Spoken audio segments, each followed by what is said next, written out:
नमस्कार मित्रों, मैं विष्णु प्रताप और विष्णु प्रताप 306 यूट्यूब चैनल में आपका स्वागत करता हूँ। विशुद्ध मनुस्मृति के भाग 2 में आज आपको चारों वर्णों यानी ब्राह्मण, क्षत्रिय, वैश्य, शूद्र इनके कर्मों को बताऊंगा। इन कर्मों को करने के बाद मनुष्य चारों वर्णों में से किसी वर्णों के कर्म करने के बाद वर्ण को प्राप्त कर सकता है। ठीक है, तो सबसे पहले क्रमशः ब्राह्मण वर्ण के कर्म बताते हैं। तो सबसे पहले 51वां श्लोक सुनिए मनुस्मृति का। इस श्लोक में मनु महाराज कहते हैं, ब्राह्मणों के कर्म पढ़ना और पढ़ाना, यज्ञ करना और कराना, दान देना और लेना, ये 6 कर्म बताए हैं। ठीक है, और नंबर 1 है निष्कपट होके प्रीत से पुरुषों को और स्त्रियों को पढ़ावें, पूर्ण विद्या पढ़ें। नंबर 3 प्रघ्नोत आदि यज्ञ करें। नंबर 4 है यज्ञ करावे। नंबर 5 है विद्या अथवा सुवर्ण आदि का सुपात्रों को दान देवे। 6वां नंबर है न्याय से धनोपार्जन करने वाले गृहस्थ से दान लेवे। ठीक है, इनमें से 3 कर्म हैं। 3 कर्म पढ़ना, यज्ञ करना और दान देना, ये धर्म है ब्राह्मण वर्ण के। ठीक है, और 3 कर्म पढ़ाना, यज्ञ कराना, दान लेना जीविका है। ठीक है, परंतु प्रतिग्रह और प्रत्यबरह मनुस्मृति में जो दान लेना है वह नीच कर्म है, किंतु पढ़ा के और यज्ञ करा के जीविका करनी अति उत्तम है। ठीक है, ब्राह्मण नाम कर्मणा वर्ण व्यवस्था का सूचक है, ना कि जन्मना का। ठीक है, वर्णों के नामों की व्याकरणानुसारी रचना और व्युत्पत्ति से भी यह बात सिद्ध होती है कि मनु ने कर्म के अनुसार ही वर्णों का नामकरण किया है, कर्म के अनुसार। ठीक है, जन्म के नहीं। और नामों से वर्ण के कर्मों का भी बोध होता है। ठीक है, आगे देखिए, ब्राह्मण वेदेन परमेश्वरस्य आसनेन च सह वतमानो विद्यादि उत्तम गुणयुक्त पुरुष है, अर्थात वेद और परमात्मा के अध्ययन और उपासना में तल्लीन रहते हुए विद्या आदि उत्तम गुणों को धारण करने से व्यक्ति ब्राह्मण कहलाता है। मनु ने भी इन्हीं वर्णों को ब्राह्मण के प्रमुख कर्मों के रूप में वर्णित किया है। ब्राह्मण ग्रंथों में भी वर्गों के कर्मों का वर्णन पाया जाता है। निम्न वचनों में ब्राह्मण के कर्तव्य क्या हैं, ये ब्राह्मण ग्रंथों में भी कुछ बताए गए हैं। देखिए, सबसे पहला है अग्नियो ब्राह्मण है, यानी प्रग्नियो ही ब्राह्मण है। यज्ञ अग्नि से संबंध रखने वाला अर्थात यज्ञ करता ब्राह्मण होता है।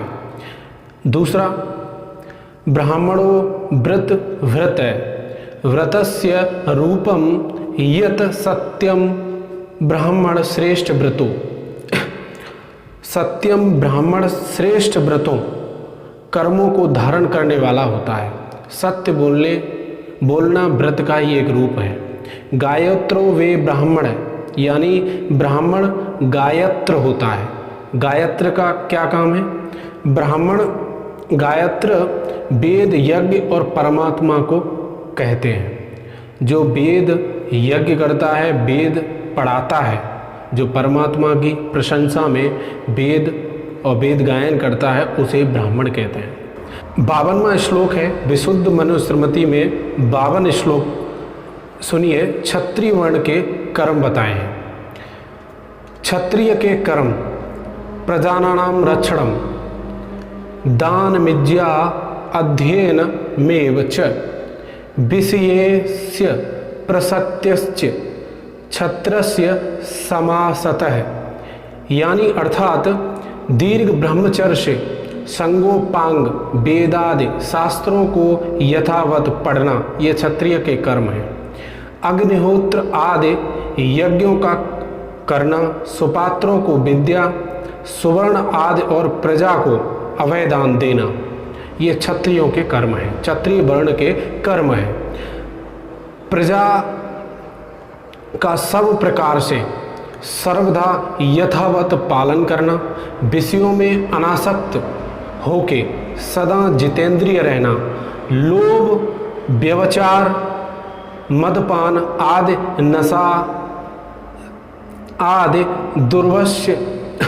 दुर्वश्यनों से, दुष्ट जनों से यानी दुष्ट जनों से पृथक रहकर विनय, सुशीलता आदि शुभ कर्मों से सदा प्रवृत्त रहना ये क्षत्रिय वर्ण के कर्म हैं। अगर इन कर्मों को मनुष्य, कोई भी मनुष्य करता है, पालन करता है तो वो क्षत्रिय वर्ण को प्राप्त होता है, क्योंकि वर्ण कर्म के अनुसार है, यानी कर्मणा के अनुसार है, ना कि जन्मना के। ठीक है, आगे देखिए क्षत्रिय के कर्म। जो न्याय से प्रजा की रक्षा अर्थात पक्षपात छोड़ के श्रेष्ठों का सत्कार और दुष्टों का तिरस्कार करता है, सब प्रकार से सबका पालन, दान, विद्या, धर्म की प्रवृत्ति और सुपात्रों को सेवा में धनादि पदार्थों का व्यय करना, इज्या, अग्निहोत्र यज्ञ करना व कराना, अध्ययन यानी वेद शास्त्र का अध्ययन करना और कराना, विषयों में न फंसकर जितेंद्रिय रह के सदा शरीर आत्मा से बलवान रहना ये क्षत्रित्व के वर्ण के कर्म हैं। ठीक है, जो जनता की रक्षा का कार्य करता है अथवा क्षज्ञते, हिस्यते, नश्यते पदार्थो ये निश्चत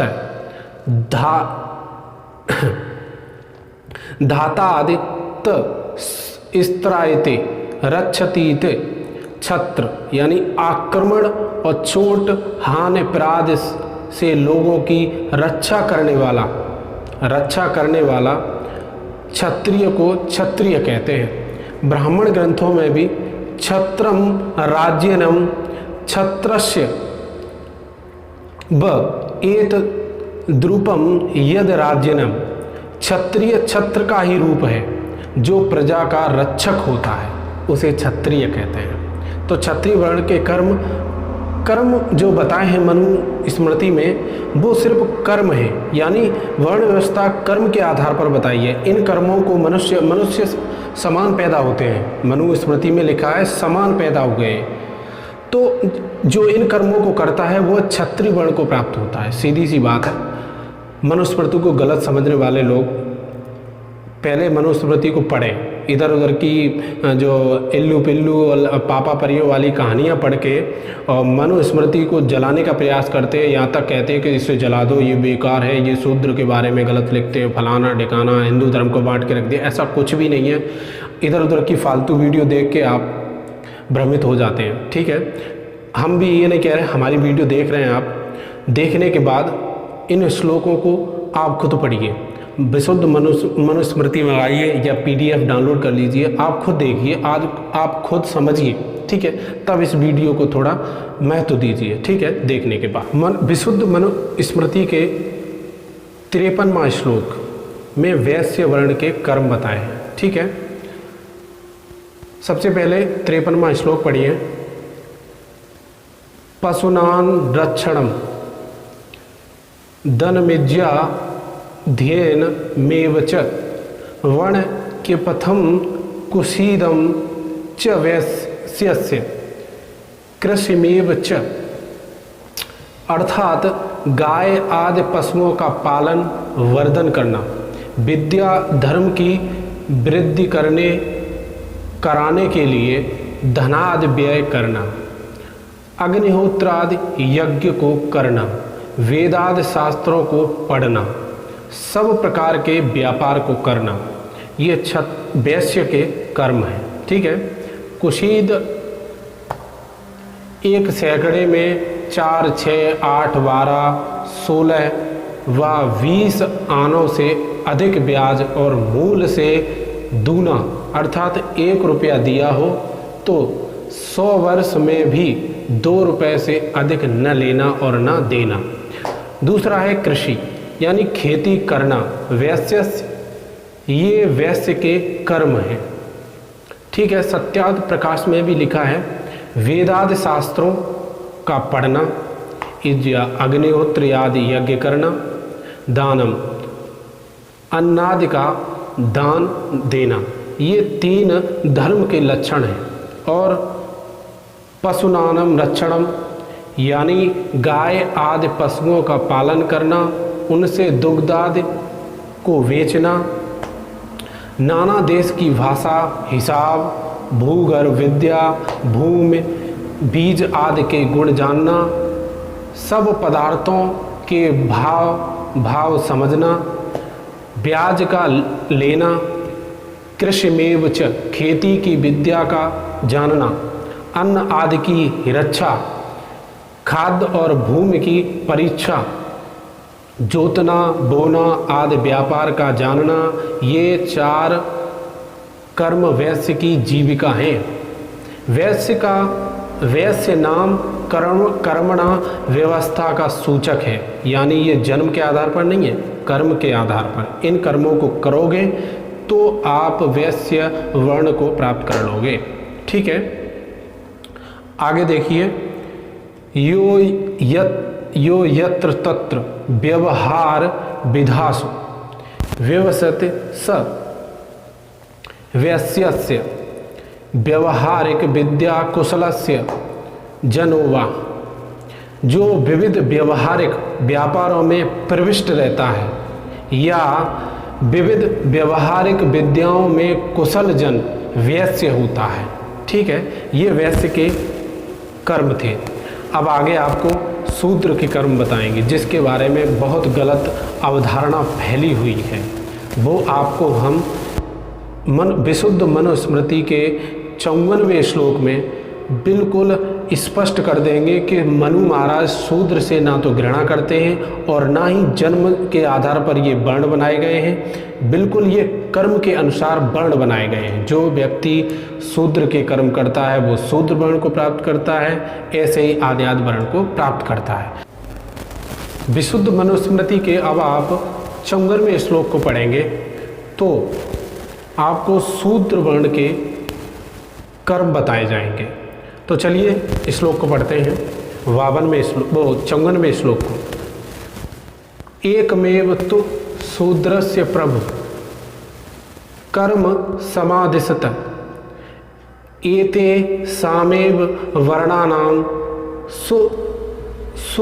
सुरसा मनस्वीया, यानी अर्थात परमेश्वर ने शूद्रस्य माने जो विद्याहीन हो, जिसके पढ़ने से विद्या न पा सके, जो पढ़ने से विद्या न पा सके, शरीर से पुष्ट हो, सेवा में कुशल हो, उस शूद्र के लिए इन ब्राह्मण क्षत्रिय वैश्य 3 वर्गों की निंदा से रहित, यानी निंदा न करते हुए प्रीति से प्रेम से सेवा करना, यही एक उसका कर्म रह जाता है।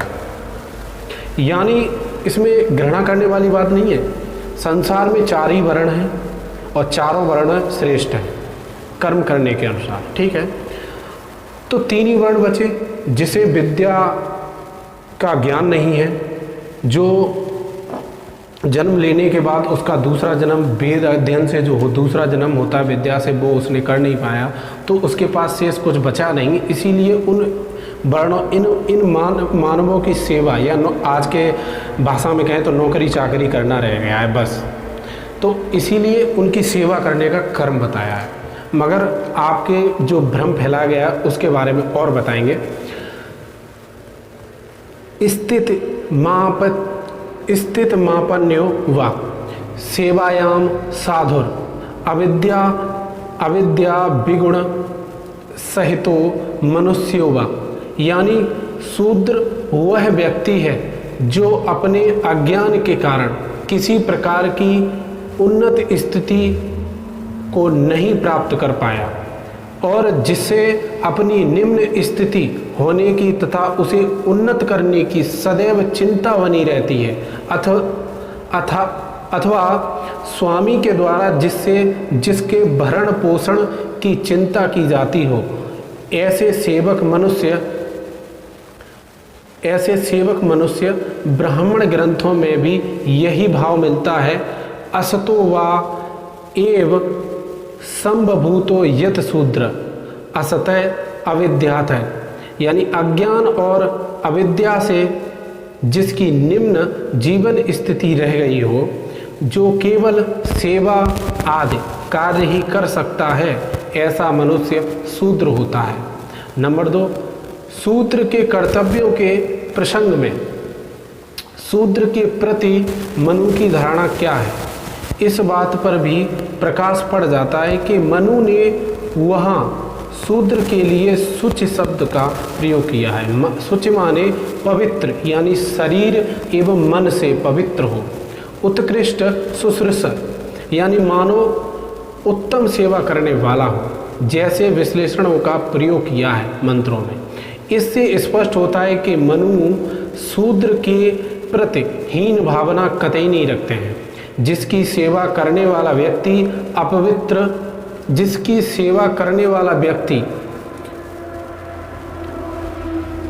सबकी सेवा करने वाला व्यक्ति अपवित्र कैसे हो सकता है। नंबर 3, शूद्र जन्मना नहीं होता, किंतु वह व्यक्ति शूद्र जरूर होता है जो उपनयन यानी उपनयन से दीक्षित होकर ब्रह्म जन्म अर्थात वेदाध्ययन रूपी द्वितीय जन्म को प्राप्त नहीं कर सकता। द्विजों को द्विज इसलिए कहा जाता है कि उनका अध्ययन रूपी जो दूसरा ब्रह्म जन्म उपनयन के समय होता है, द्विजार्ते इत द्विज। शूद्र का यह दूसरा जन्म न होने से उसका पर्यायवाची शब्द एक जाति, एक जन्म वाला है। इससे सिद्ध हुआ कि मनु जन्मना नहीं, व्यक्ति को कर्मणा शूद्र मानते हैं, कर्म के आधार पर शूद्र मानते हैं। यानी चारों वर्णों को कर्म के आधार पर बांटा है, हर श्लोक में समझाया गया है। फिर कहाँ से ये गलत अवधारणाएं फैलती हैं लोगों के बीच। आगे देखिए और शूद्र के बारे में और कुछ बताते हैं आपको। मनु स्मृति में वर्ण व्यवस्था कर्म के अनुसार है, ये मैं अभी सिद्ध कर देता हूँ। यदि मनु जन्म से ही किसी वर्ण को श्रेष्ठ या अश्रेष्ठ मानते तो उन्हें वर्णों के कर्मों का निश्चय करने की आवश्यकता नहीं थी, क्योंकि जो व्यक्ति जन्म के आधार पर ही श्रेष्ठ या अश्रेष्ठ माना जा रहा है तो वह वैसा ही रहेगा, चाहे कर्म करे या ना करे। यतो हि शेष वावस्था और कौमार्यावस्था में भी वह वर्गों के लिए प्रतिपादित कर्मों को नहीं करता, अपितु वह बहुत बार तो अज्ञान में विरोधी कर्म भी कर देता है।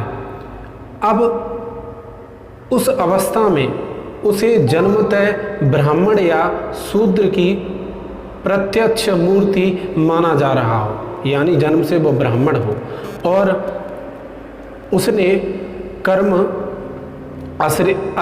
अश्रेष्ठ किया हो, यानी तो बाद में कर्मों के न करने का, विरोधी कर्मों के करने से भी उसका ब्राह्मणत्व नष्ट नहीं होना चाहिए।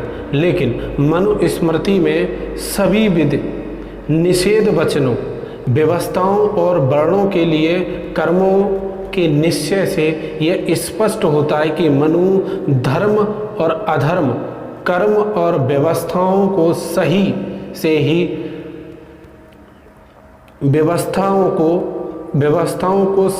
ही श्रेष्ठत्व और स्वीकार कर लिया जाए तो मनु स्मृति की संपूर्ण कर्म व्यवस्था ही व्यर्थ हो जाएगी। कोई पालन करे या ना करे, व्यवस्थाओं का कोई महत्व नहीं रहेगा, क्योंकि उनका श्रेष्ठत्व अश्रेष्ठत्व तो जन्म से ही निर्धारित हो ही चुका है। लेकिन मनु ने कर्म के आधार पर वर्ण व्यवस्था मानी है। निम्न श्लोकों में उनकी अत्यधिक स्पष्ट घोषणा शूद्रो ब्राह्मणतामेति ब्राह्मणश्चित शूद्रतम अर्थात श्रेष्ठ अश्रेष्ठ कर्मों के अनुसार शूद्र ब्राह्मण और ब्राह्मण शूद्र हो जाता है। अर्थात गुण कर्मों के अनुकूल कोई ब्राह्मण हो तो वह ब्राह्मण रहता है, तथा जो ब्राह्मण क्षत्रिय वैश्य और शूद्र के गुण वाला हो तो वह क्षत्रिय वैश्य और शूद्र हो जाता है। इसी प्रकार शूद्र के घर उत्पन्न भी मूर्ख हो तो वह शूद्र रहता है, और जो उत्तम गुणों युक्त हो यथा योग्य ब्राह्मण क्षत्रिय और वैश्य हो जाता है। इसी प्रकार क्षत्रिय और वैश्य का भी वर्ण परिवर्तन समझना चाहिए। ठीक है, आगे देखिए।